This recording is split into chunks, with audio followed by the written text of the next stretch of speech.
All right, everybody. Hello, hello. How's everyone doing today? Thumbs up, middle, down, somewhere. I like it. Wherever you're at, thank you so much for being here. I really appreciate it, and all of us in the Equity Board really appreciate it. So before we get too into my presentation, I'm gonna do just a couple, little housekeeping things. So. As of this year, the first year we've ever done it, Adams State recognizes a couple months, I believe 7, as special emphasis observances. So April we have deemed as Pride Month. So thank you for being here. You might see our Pride poster outside or our banner outside. You've probably seen some Pride posters going around for different events. It's just a way for our campus to kind of, unify and support all different walks of life and different, people of varying diversity. So this is one of those great ways we get to do that. So thank you so much for being here. I appreciate it. My name is Charlie. If you don't know me, I use they, them pronouns, and I work in the Office of Inclusive Excellence. So you might know Dr. Heidi Schneider as our Inclusive Excellence Liaison. I'm her office assistant. So I do all of these DEI-related events for all of the SEOs, including Hispanic Heritage Month, Native American Heritage Month, Black History Month, and all the works, all of them. So that's me, and we'll go ahead and just kind of get into it. So today I wanted to talk about transphobia. So raise a hand a little bit if you don't share anything you don't want to share, but does anybody know what transphobia is or heard the word before or even have like a general kind of idea of what it might be? I like it. So those of you that don't, we'll kind of talk about it a little bit. So transphobia, by definition, is a dislike of or a strong prejudice against transgender people. So transgender being somebody who identifies their gender identity separate from the sex or the gender that they were assigned to at birth. So some little personal tidbits. I am a trans non-binary person. So I identify as non-binary. I use they, them pronouns. And that is separate from the sex and the gender that I was assigned to at birth, so I take on that transgender sort of label. Today, I'm not here to change your mind about what being transgender looks like or the social climate around being transgender. I'm not even here to debate it with you. I'm here to educate. That's the pure purpose of this topic today. So I hope we can learn something together, and I can learn a little bit more about what you guys know about transphobia, and you can learn a little bit more about what transphobia looks like. I have some examples up here of some of the ways in which transphobia, displays itself, some of the actions and behaviors, including things like deliberate misgendering or dead naming, all the way down to like ostracism, so ostracizing trans people from your communities or from your work, even like silencing, misrepresentation, violence. But today what I'm going to cover is this bottom one here, the attempting to remove trans people's rights, usually through things like laws and legislation. Little, thing before I get started, I don't know much about these laws and legislation. I know just about as much as you will know, probably in some cases less. So I put some examples up here with some quotes of different laws and legislation that we're looking at. If you want to know more about those laws and legislation, I have some QR codes here in the front. Feel free to scan them, take a picture of them. I can, give them to you afterward as well. This first one's going to be a little bit more of a detailed kind of, word for word what exactly it is we're looking at on the logistic legal side. And then the other one's going to be a little bit more of a simplified version. Those, in my opinion, are a little easier to read if you don't really know the terminology of laws and legislation. So that's the one I recommend looking at.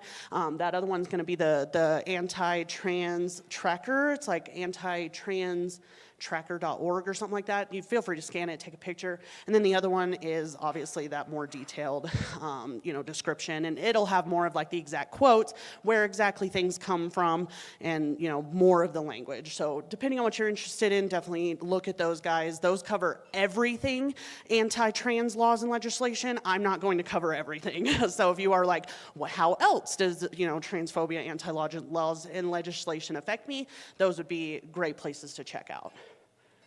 All right, so transphobia, and we're going to talk about 3 specific topics today. So gender affirming care, bathrooms and locker rooms, and then the social standards and their implications of the social standards. So we'll go into those in more detail, but these are just some of the other ways in which anti-trans laws and legislation can affect everybody, not just trans people. So things like education, and I mean, that's a big one here, right? Because we're all educators, or we are all being educated.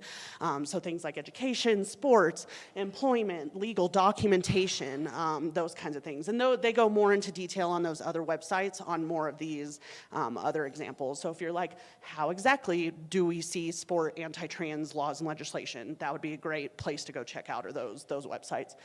These ones on the side here are some of the examples I have. I know they're some of them will be a little wordy, so I highlighted key points and I'll kind of read them out to you.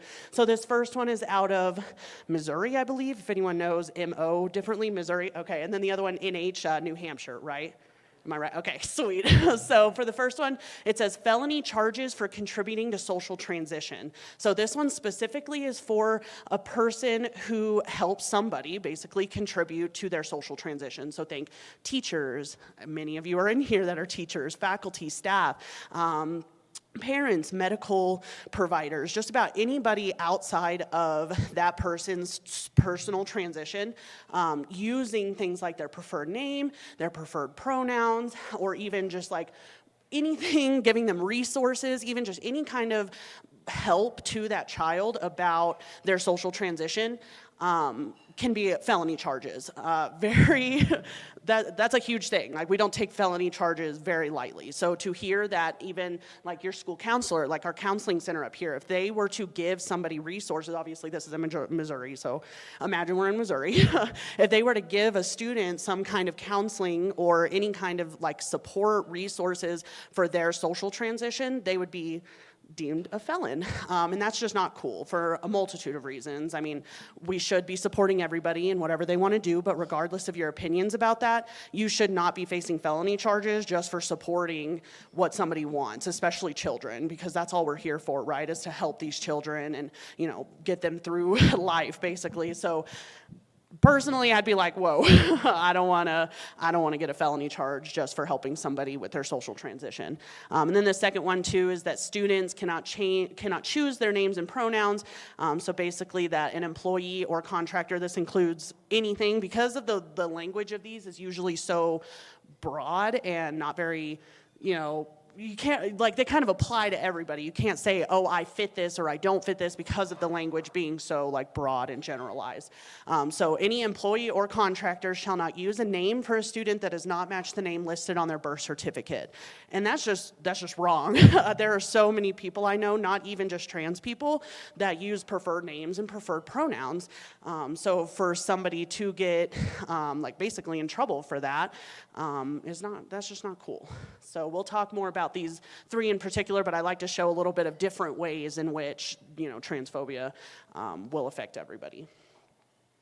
All right, so to start in our first topic, we're going to talk about gender-affirming care. Give me a show of hands. Do people know what gender-affirming care is? Heard of it before? Maybe like saw it even on a TikTok, a Snapchat, something like that? Okay, very few people, so that's good. So gender-affirming care, you might also hear gender-affirming health care. And we kind of like to take away the health portion of it because they kind of both apply to care. So it could be health care, medicinal style care, or it could be more like up here, the social or psychological or behavioral sort of care. So before I get into this first part, these are just examples of gender-affirming care that everybody utilizes, not just trans people, but everybody utilizes. So you'll see some that are like a haircut, your clothing choices, what kind of makeup you use, intersectionality, so just knowing the difference between a trans black person or a trans white person, like those kinds of ideas. And then they do kind of go into also more of the medicinal side, so things like sexual reassignment surgery, hormone replacement therapy, vocal reconstruction, hysterectomies, like these are things that all people get.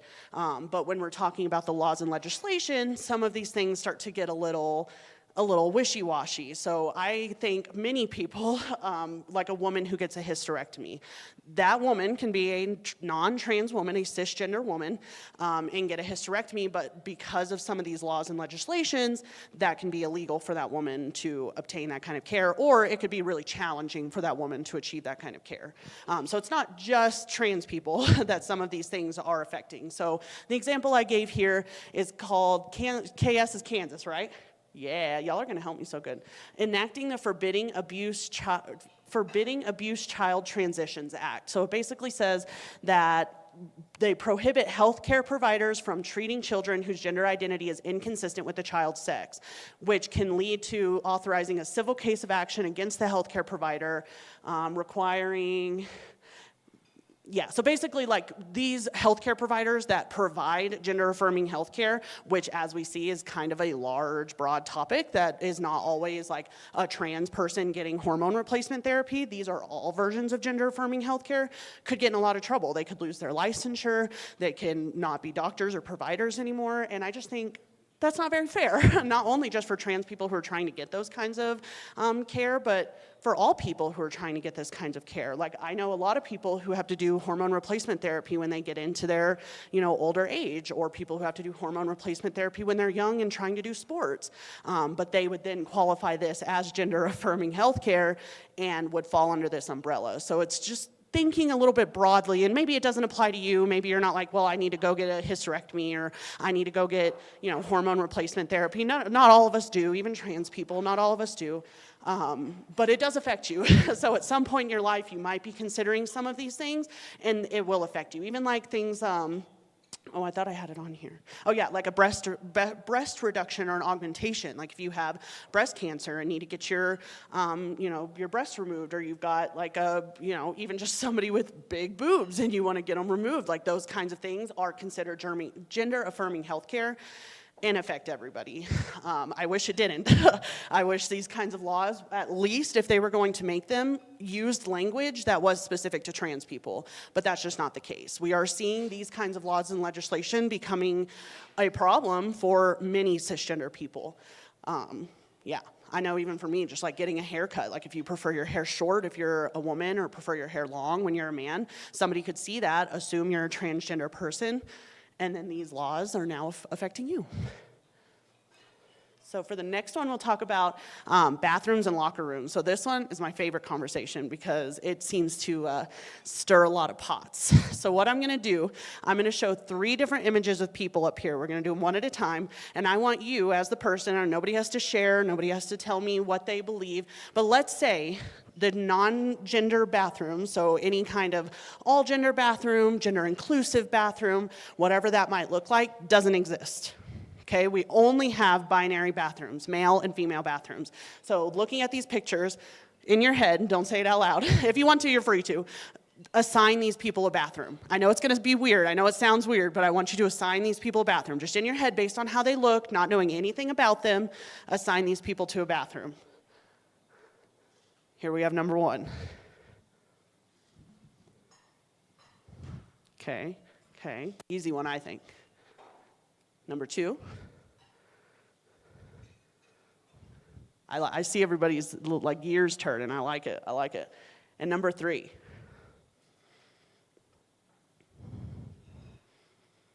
Okay.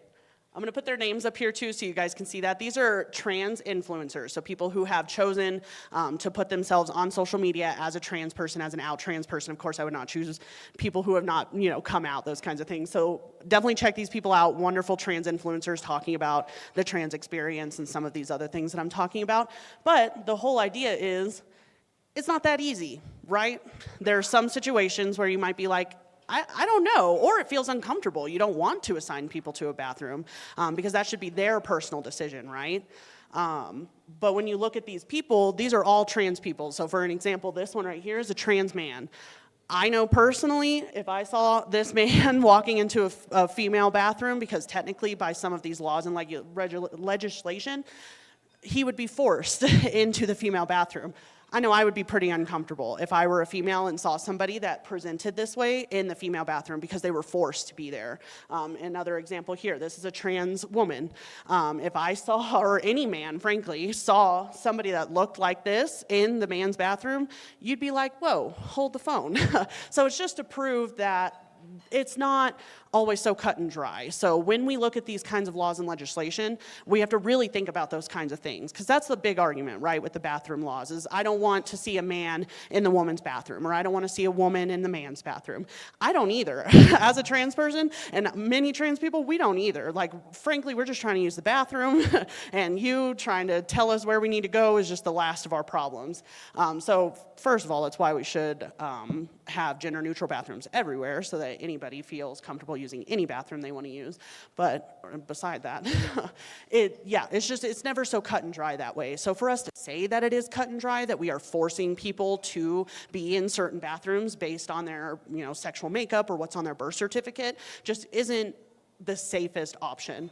And also, most people who experience victimization inside of bathrooms is trans people. There have been almost no reports of trans people harming other people in bathrooms, but many reports of other people harming trans people in bathrooms. We'll talk a little bit about that later too. But these are some of the laws and legislation I pulled from this. So these usually, the bathroom and locker room ones, usually cover two kinds of topics. What we're gonna call like redefinition of sex, and then the bathroom law. So in both of these you'll see, so this first part, it says female means a person belonging at birth to the biological sex which has the specific reproductive role of producing eggs. I don't know about you guys, but I know a lot of women who are cisgendered identified women who do not produce eggs. Does that make them not female? Because of this definition, it would. And it's the same with the male. So it says male means person belonging at birth to the biological sex which has the specific reproductive role of producing sperm. There are many men that cannot produce sperm or cannot produce viable sperm that would then fertilize an egg. Does that make them not a man? By this law, yes, it would make them not a man. So it's just to show that some of this language, it just isn't where it needs to be. It's very much generalized and broadened, and then it affects everybody. This isn't just for trans people. It'll affect everybody this way. Yeah, Alex. No, that's okay. The word role, which I think is very interesting. That is true. They're not saying you are actively producing sperm or eggs, or that you might in the future. They're saying you have the role. So there's a definition in there behind that. Yeah, absolutely. Obviously showing bias. Yeah, absolutely. And then, because you're right, we could pull any one of these words and be like, well, what does that mean? Like, what, they just don't give enough. You know what I mean? They're not giving us enough to work with. Yeah, and then even like this one here, female means the characteristic of an individual whose biological reproductive system is of the general type that functions to produce ova. And male means the characteristic of an individual whose biological reproductive system is functionality to fertilize the ova of the female. So again, that kind of idea of like, okay, so if a man can't fertilize the ova of a female or chooses not to, does that make him any less a male or whatever? It's just to look at this kind of language as just too generalized. It's just too broad, too applicable to any kind of situation that just, it takes it from an anti-trans standpoint to a much larger standpoint that we're not really considering. And then the second part's here. So this one's specifically about higher education. So the higher education institution within the student code of conduct established disciplinary procedures for any student who enters a restroom or changing facility designed for the opposite sex on any of the premises within the institution. I've been in men's bathrooms before. I've also been in female bathrooms before. I know many people who are male identifying or female identifying who go into each bathroom for a multitude of reasons. I've done projects in bathrooms before. I know that sounds weird, but even just walking into one of these facilities that does not align with your biological sex, as whatever they would define that as, can be punishment. And then even here, the institution's code of student conduct. So we're looking at like institutionalized policies to basically I would say, I won't say punish, but basically punish these people who do these kinds of things. So it's not always so cut and dry. It's not always easy to look at this and say, that's exactly what we're gonna follow, because everybody like lies on a different spectrum. And then again here, an individual is not entitled to or may access, use, or benefit from a government or otherwise publicly funded facility, program, or event if the program, event, or facility is designated for males or females and the individual is not male or female. So a way I think of this is like, let's say we have a center for like women's rights, or like even our wonderful organization, Women of Higher Ed. Anybody who is not a biologically born woman does not get access to these kinds of opportunities because of this kind of law. And it's just, and sure, this one maybe applies a little bit more to trans people, but there are many opportunities like, what's the WIC for parents. They would then say, okay, well, WIC is for mothers because that's the language in which we use. WIC is for mothers, therefore female identifying, well, not even identifying because based on this, it's all biological. So any woman that meets this biological standpoint qualifies for WIC. What if you're a single dad? Cisgender, not transgender, but you're a single dad. They can then at that point say, okay, well, WIC is for mothers, not for dads, and now you don't qualify. Which that's just an example. There's tons of these. This includes like, government facilities and personal facilities and those kinds of things. But it's not always so cut and dry with the bathroom talk. It's always, we always hear the whole like, I don't want trans men in the women's bathroom. I don't want trans women in the men's bathroom. And really, we don't want you to know we're trans anyway. So just having that kind of mindset is damaging to everybody. And you might have heard some of this too with the locker room conversation with children. The idea that children have to prove that they are of a specific sex in order to utilize like that bathroom. And that can be a huge invasion of privacy. I mean, nobody that I know of wants to disclose their genitals, literally, and I don't mean to use, bad words, but that's what it is. Like, people will then have to disclose what biological sex they are making up. Sometimes that means showing them your birth certificate. Sometimes in some places it means showing somebody. It means having an official that looks, and that's just not cool. It's an invasion of privacy, and we'll talk more about that later too. All right, so then this one's my favorite little topic to talk about, because this kind of separates the laws and legislation, but also you can see some of the implications of these laws and legislation. So again, I'll bring this part back up that I brought up with the bathroom. So trans people are more than 4 times as likely compared to cisgender people to experience violent victimization. And that includes, violent harassment, shootings, assault, those kinds of things. Like any kind of violent victimization, transgender people are more than 4 times as likely. So just keep that kind of in the back of your head when you're thinking like, oh, well, all people experience violent victimization. You're right, we all do. More women than men, and there's this whole statistics, more, African American and black people than white people. So there's all these statistics, but when comparing trans people to cisgender people, that's what we're looking at. So these right here, these 4, are just examples, some of the examples that we see. So this first one talks about this cisgender woman, Michelle Peacock. She was 59 years old, a black woman, cisgender, was attacked and killed by her neighbor. His name was Tommy Earl, who believed that, what's her name? Michelle, that believed that Michelle was a trans woman, a man pretending to be a woman. That's what he says here, a male acting like a woman, in quotations. And he told police that he just finally went off on her, freaked out, and has no regrets about it. So he killed this woman because he believed that she was a trans woman. She was not. She was a cisgender woman, and this just shows, and all of these show that it's just not so cut and dry. Like I said, if you cut your hair short as a woman, someone could say, well, then you're a trans man because you cut your hair short. But is that true? No, it's definitely not true. So like this one, the 9-year-old, some of these you might have actually heard of too, because these made some of these made national news. So 9-year-old cisgender girl, we're talking a child here, no names because obviously it's a child, was harassed by an adult couple, so a man and a woman, adult, at a track meet. She was doing her track meet just like normal, and the couple, Yosef was his name, and the wife I couldn't find the name for, but he got the brunt of it. But at the track meet, claimed that the child was transgender, demanded she show certification, so a birth certificate or some kind of proof that she's not transgender. And the wife was then calling the mother a genital mutilator and a pedophile. And it was all because the girl had short hair. That was the reason why. that's just awful, like in so many ways. I mean, we're talking about a child too, so even just to have harassment towards a child by an adult couple is just so bizarre. But yeah, this is affecting the mother of this child. This is affecting the child. The whole track meet was paused so that this man and this woman could say all of these things and demand these things from the child.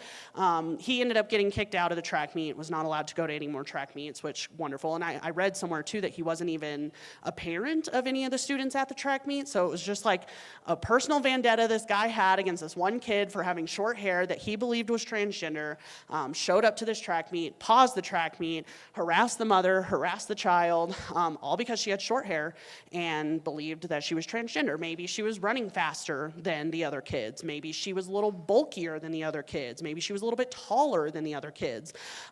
His motivation was that she had short hair, or at least that's what he said.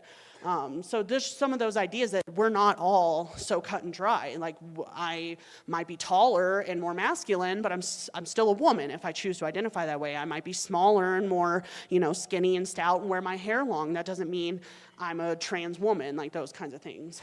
And then this one here, Jay Rose, 25-year-old, had just shaved her hair, and she was in a Las Vegas bathroom, and this was a whole viral video. You might have seen some of it. A woman came in and started talking about how, transgenderism, as she may have called it, which is not an appropriate term to use, but as they might call it, is being taught in schools, and she wants to be able to go to the bathroom with her fellow women in peace, and it was all because this person, Jay Rose, who is a biological cisgender female, had shaved her head and was in the bathroom. So she comes out of the stall, and the woman confronted her by asking, "Are you a man or a woman?"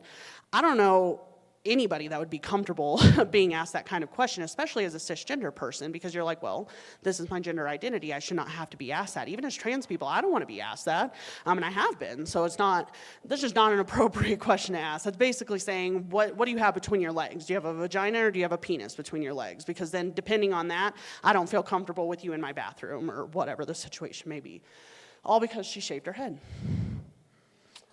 So yeah, these are just some of the examples that we see of this kind of situation across the world. Of course, in some countries, reports might be different based on their laws and things like that. But cisgender people are equally as victimized for not conforming to gender stereotypes and social norms. So yeah, like I said, having your hair cut, who would have thought that being a woman and having your hair short would then put you in risk for victimization?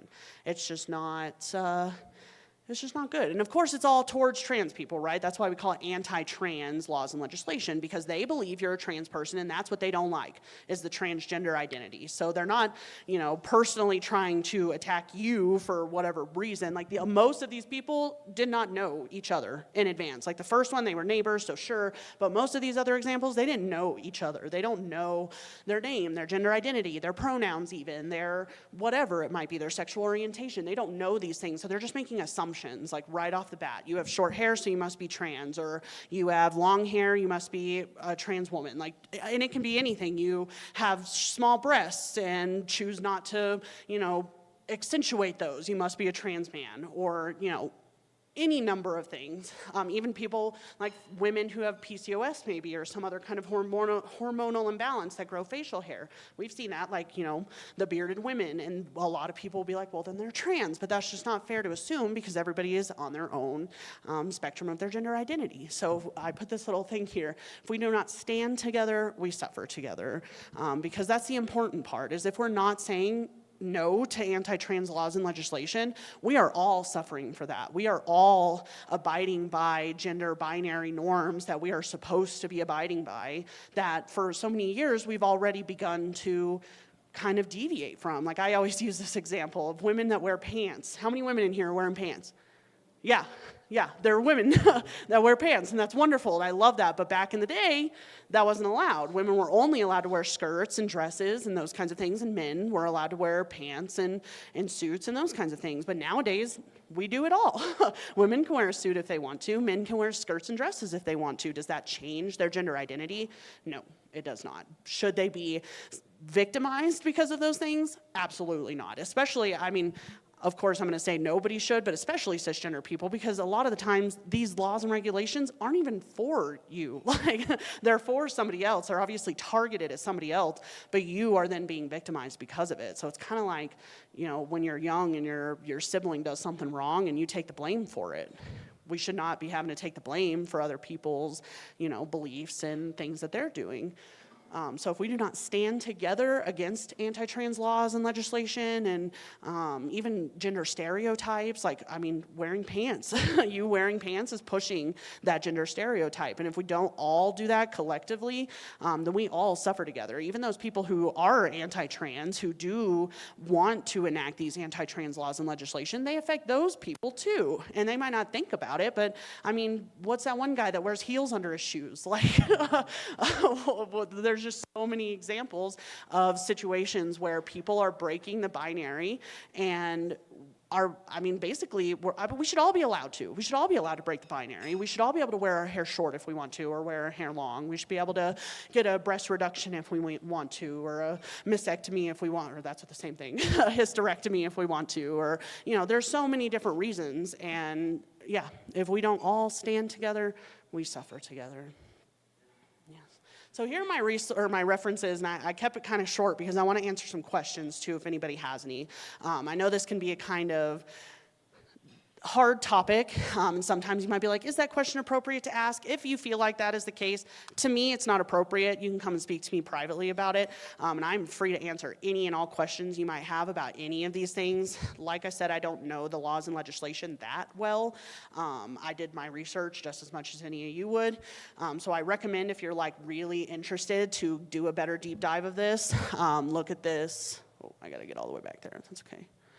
Scan these QR codes for sure, because these guys are going to be the ones that know what they're talking about, pull out the statistics, pull out I mean, even some of these have like whether they've been passed, whether they've been put on hold, whether they've been, you know, denied, like those kinds of things. So definitely check those guys out, because I wish I could answer questions about the laws and stuff, but I don't know them. So, but yeah, any questions for me?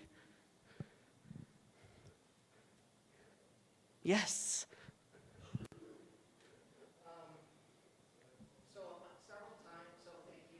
Of course.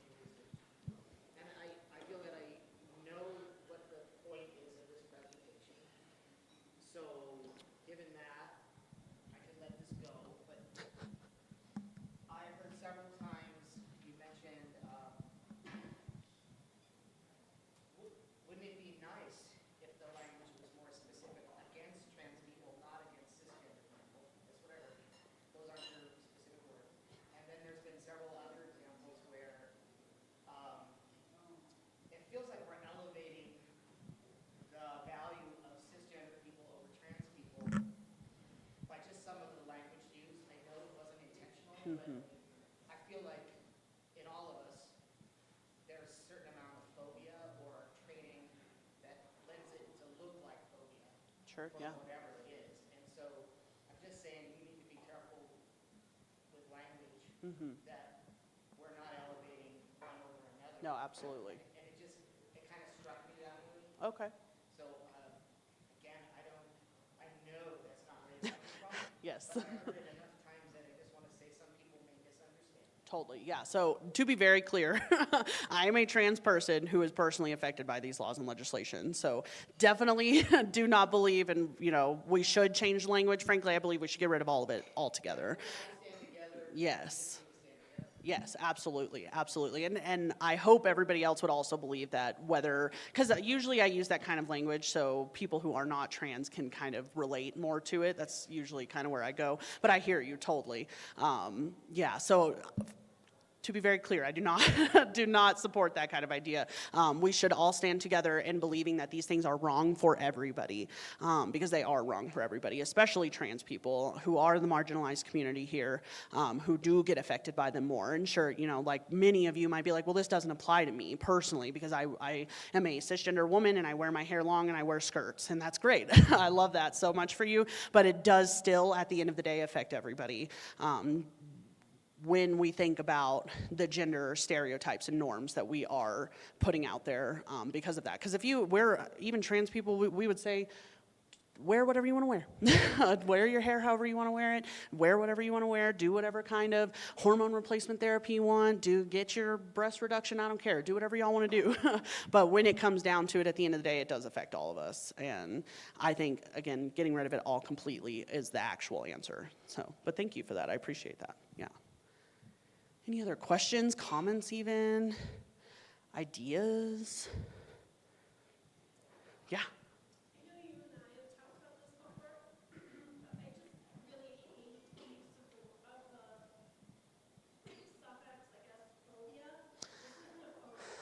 No, I completely agree.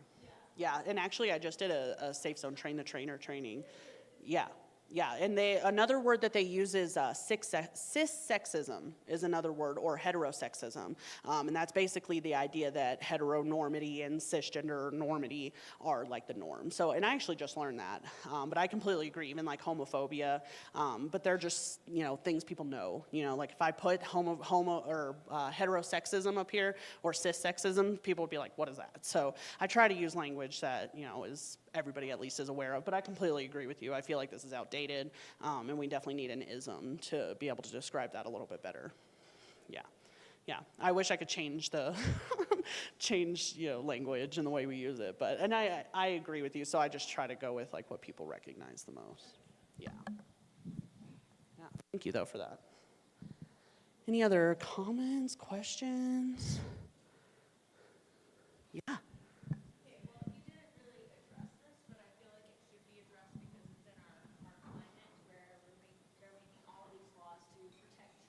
Yes. And you didn't go into it, but I really think that people need to understand that the things that they say parents or healthcare people are doing to children is wrong. Like, they're not doing these things that people are trying to say. Mm-hmm. That's all about helping a child figure out who they are, Mm-hmm. and that kind of thing. And like, even, if I had a child who was a cis female woman who had like problems with their periods, and I took them and they got on birth control and Yep. stopped their period, that would be considered gender affirming care. It absolutely would. But every day that it happens to all kinds of girls that are cis girls, and that was Yeah. totally fine. Yeah, But all absolutely. these things that people are saying, like, you're mutilating children and all that, it doesn't happen. It definitely does not. I just want people to realize it doesn't happen. Like, don't believe these things that people are saying happen. Yeah, because they really aren't. I mean, like, you can even look at the statistics, and sure, there are trans children. Like, I'll say from my personal experience, I was a trans kid. Like, I was a child who was coming out as trans and trying to socially transition. So they do exist, like the trans kids exist, but there is no, I mean, if a parent is anti-trans, they're not going to affirm their child. They're just not going to.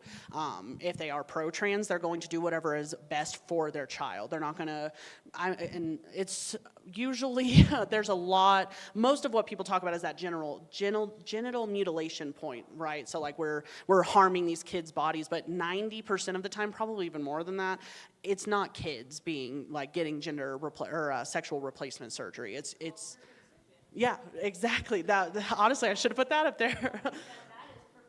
Absolutely, and it's been done for years and years and years and years, and nobody really says anything about it. Or when an intersex child was born, they make a decision right then. Yeah. Do surgeries.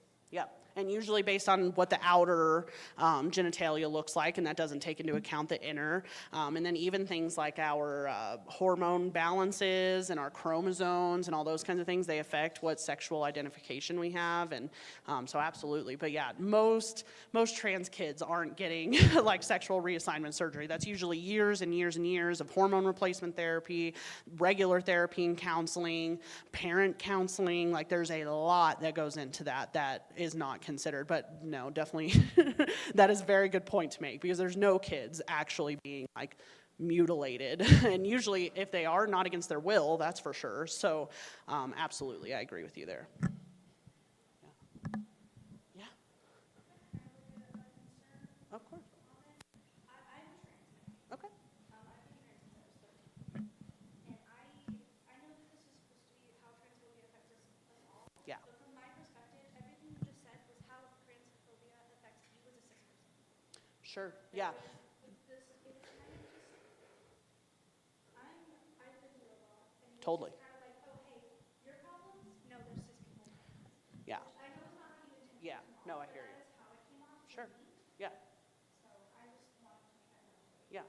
Well, thank you so much for sharing your perspective from there. It definitely was not where I'm coming from, because I'll tell you, all of these things are things I also have dealt with as a trans person. But I feel like it is important to, because the whole idea is the people who can really change the way in which we're looking at these conversations is unfortunately cisgender people. So to kind of relate it a little bit more, kind of like I was saying with Alex, like if we can get cisgender people to kind of see from a different light the way in which these things affect them, because a lot of people will be like, well, they don't affect me, so I don't need to worry about them. I don't see them personally in my day-to-day life, so they don't affect me. So my hope with this was to kind of show more cisgender people that it does affect them on the day-to-day level, or it does affect them maybe in a bigger level. But absolutely, and I did not have any intention on trying to like undermine anybody's experience, because like I said, I picked these specific topics because of my personal impact, or the way they impact my life personally. So definitely, I'm sorry if you felt like that, and you too, Alex. I don't want anybody to feel like I'm, denouncing anybody's experience. But it is one of those things, like, in order for, racism to kind of be eradicated, the white people have to say racism is bad, or, for feminism, the males, the men, the people in power is what I'll say, are the ones that kind of have to understand a little bit more. So this was targeted more towards cisgender identities, I will say. I've done tons of presentations in the past that have not been that way. Yeah, I'm sorry you felt that way, though. Yeah. Totally. Yeah, and honestly, I'm not gonna lie to you, part of me wants that to be the case, because I do want cisgender people to take some of this stuff away and be like, actually, this is my life and this is affecting me that way. Yeah, I'm sorry. And if anybody else felt that way, I apologize. And if you don't know me, especially personally, you don't know the kind of work I do within this department. So I hear you. I hear you. Thank you, though, for sharing your experience. I appreciate that. Yes.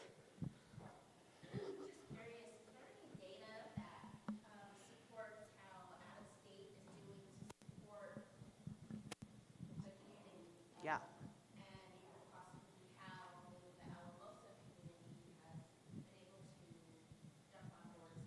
Yeah, so I haven't been here very long, so I'm not going to lie to you. I don't know what kind of previous research we've done in the past, but I do know this month, which I'll kind of explain at the end, we are doing a climate survey. So it's for everybody, not just for queer people.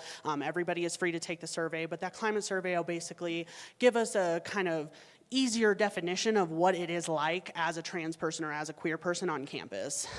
So some of the questions are, pertaining to whether you feel safe on campus as a queer person, or whether you know people who are being like bullied or harassed because of their queer identity. So I know for sure we're doing that now, because like I said, I haven't been here very long. If I had been, I would definitely know. And then I do know we're trying to bring in the EEO as well, the executive equity officer, so that'll be kind of their duties too, to kind of get more of that like general campus climate idea of what we're looking at for queer people. For the community side of things, I know we have some local organizations like SLV Pride. I don't know what kind of research they do specifically, but I do know that we work very closely. Like Vince is on SLV Pride, and SLV Pride is helping support some of these events.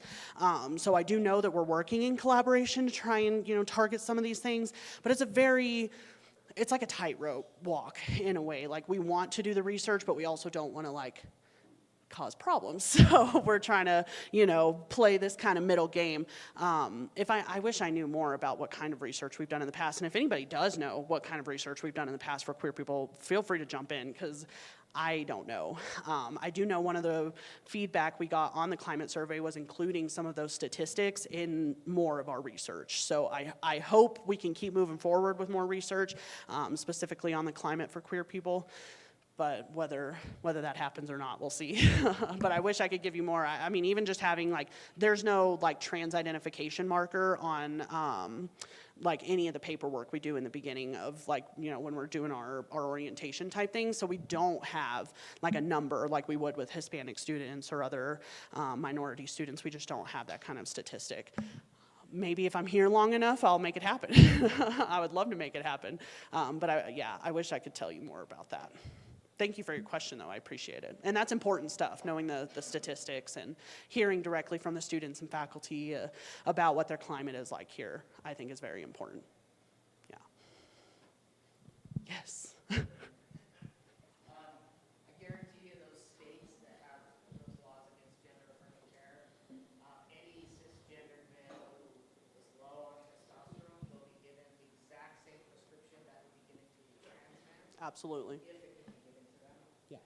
And in the valley, to my knowledge, if you're a trans woman, you can get female hormones. If you're a trans man, you cannot get a prescription for male hormones. And I see this as really interesting because the bias in our society is typically way towards males getting what they need, females not getting what they need, or at least having to pay a high price for that. Yeah.